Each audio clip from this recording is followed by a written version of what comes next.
Cash App primarily uses Block's own chartered bank for banking operations as of late 2025. To confirm your current bank partner, open Cash App and navigate to the Banking Details tab within Settings. This section displays the bank name, which will likely be Block Bank or Cash App Bank. Alternatively, check your statements under Activity, Statements.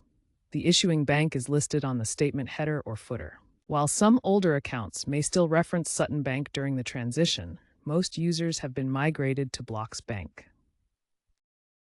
To find your routing and account numbers for direct deposit, start by opening the Cash App.